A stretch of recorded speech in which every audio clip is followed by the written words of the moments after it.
मुरादाबाद के शहर civil line स्थित पंचायत भवन के सभागार में स्कॉलर्स डेन द्वारा एक विशेष शैक्षणिक स्तर का आयोजन किया गया। यह स्तर मुख्यतः उन कक्षा 12वीं के विद्यार्थियों के लिए रखा गया जो इस वर्ष बोर्ड परीक्षाओं के साथ साथ इंजीनियरिंग, जेईई और मेडिकल NEET जैसे प्रतिस्पर्धी परीक्षाओं की तैयारी कर रहे हैं।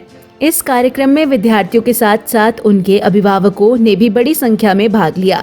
कार्यक्रम का उद्देश्य विद्यार्थियों को न केवल परीक्षा से संबंधित मार्गदर्शन देना था, बल्कि उन्हें समय पर प्रबंधन, तनाव नियंत्रण और आत्मविश्वास जैसे महत्वपूर्ण विषयों पर भी जागरूक करना था।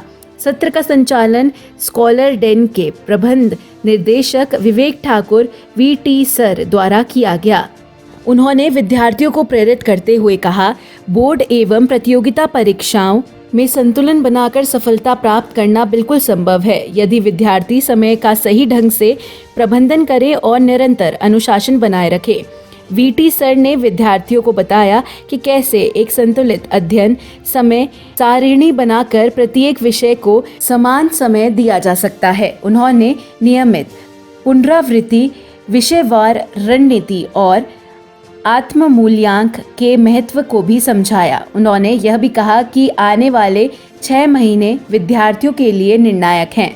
यदि वे इस अवधि में पूरी ईमानदारी और मेहनत से पढ़ाई करें तो निश्चित रूप से बोर्ड परीक्षाओं में अच्छे अंक लाने के साथ साथ जेईई, NEET जैसे प्रतियोगी परीक्षाओं में भी सफल हो सकते हैं। सत्र के दौरान विद्यार्थियों और अभिभावकों के सवालों का समाधान भी किया गया। अभिभावकों ने परीक्षा से पहले बच्चों में आने वाले तनाव, मोबाइल के बढ़ते उपयोग और एकाग्रता की कमी जैसे समस्याओं पर सवाल पूछे, जिनका व्यवहारिक समाधान VT सर ने सरल भाषा में प्रस्तुत किया।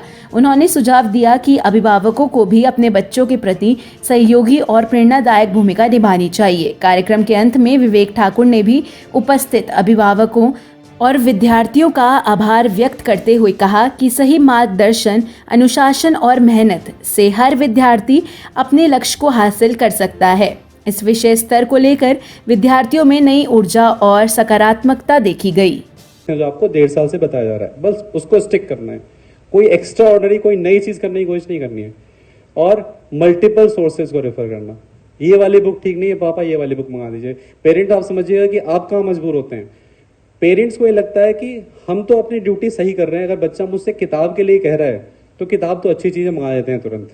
आपको ये अंदाजा नहीं है कि किताब भी बच्चे के लिए बुरी हो सकती है और किताब गलत है। तो मैं हमेशा कहता हूं कि एक बुक को 5 बार पढ़ना बेटर है। आपको जो पैकेज दिया गया है, DPVs दिए गए हैं, उनको 5 बार लगाना बेटर है rather than कि हम 5 बुक्स को एक बार पढ़ें। इस टाइम पे आके बच्चे ज्यादातर ये वाला काम ना करके कि हम मल्टीपल टाइम्स रिवाइज करें कि वो चीज दिमाग में छप जाए। क्या करते हैं? मल्टीपल सोर्सेज को रेफर करने लगते हैं। It's very important to understand the need of the hour कि हमें इस समय क्या करना है, क्या करने से हमें मिनिमम एफर्ट्स में मैक्सिमम आउटपुट आएगा। फ्रस्ट्रेशन रिवर्स में होती है कि एफर्ट तो आप बहुत डाल रहे हैं, आपने 1.5 साल में फील किया होगा कि कभी आप बहुत ज्यादा एक्सेलेरेटर दबा रहे हैं और बिल्कुल भी ट्रैक्शन नहीं आ रहा है, हम पूरे फाइट मार रहे हैं, नंबर बिल्कुल टच से मस नहीं हो रहा, उल्टा गिर रहा है। फ्रस्ट्रेशन वहां पे होती है। इसलिए मैं आपसे कह रहा हूँ नहीं, ये गलत है। इसमें आप बहुत जल्दी फटीग हो जाएंगे। रिवीजन में बच्चे बहुत जल्दी फटीग होते हैं, मैंने देखा है। इस साल मैंने काफी बच्चों को ऑब्जर्व किया, एग्जाम से 10 दिन 15 दिन पहले से कहने लगे सर अब तो बस एग्जाम हो जाए। आपको पता है ये बहुत खराब सिचुएशन है। अगर आपको एग्जाम से 10 दिन 15 दिन 20 दिन पहले लगने लगे, इतने फटीग हो गए कि लग रहा है कि बस एग्जाम हो जाए, आपकी कभी पीक परफॉर्मेंस नहीं आएगी। फिजिक्स में आप लोगों ने रेजोनेंस का इफेक्ट पढ़ा होगा। तो जब एकदम कोइंसाइड करता है आपकी तैयारी का पीक एग्जाम के साथ कोइंसाइड कर जाता है तो बेस्ट रिजल्ट आता है। तो आपको बहुत ईजी गोइंग वे में लेना है और मिनिमम एफर्ट्स में मैक्सिमम आउटपुट वाली स्ट्रेटजी पे काम करना है, रिवर्स नहीं। क्योंकि आपने देखा है कल के मैच में भी हुआ है, लास्ट के कुछ बॉल्स जो हैं वो मैच डिसाइड कर लेते हैं। स्लॉग ओवर्स जाके पूरे मैच को डिसाइड कर लेते हैं। बिल्कुल यही फेज है। मैच डिसाइड हो जाएगा आपके 2 महीने का। इस स्लॉग ओवर्स को बहुत तरीके से हमें लेना है, बहुत समझते हुए लेना है, क्योंकि 1-2 भी इनकरेक्ट डिसीजंस फेटल हो जाते हैं, आपकी हार जीत डिसाइड कर लेते हैं। ये अपने को नहीं करना है, क्योंकि ये बहुत ऑब्वियस सा लगता है कि यार बच्चा कहता है कि पापा मुझे या मम्मी मुझे ये टेस्ट सीरीज दिला दो, तो हम पता चला 2-3 टेस्ट सीरीज कर रहे हैं।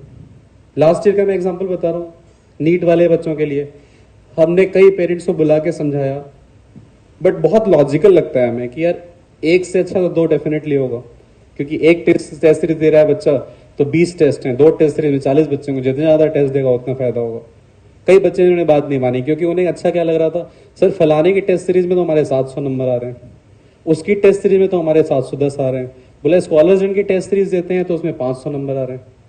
अल्टीमेटली क्या हुआ, जो बच्चे उधर वाली सिचुएशन में थे वो सब मारे गए क्योंकि पेपर वैसा आ गया। तो आप समझने की कोशिश करिए, आप एक सिंक में चल रहे हैं, चीजें आपके लिए इजी हैं, don't make it difficult. It's very important to stay calm and focused every day.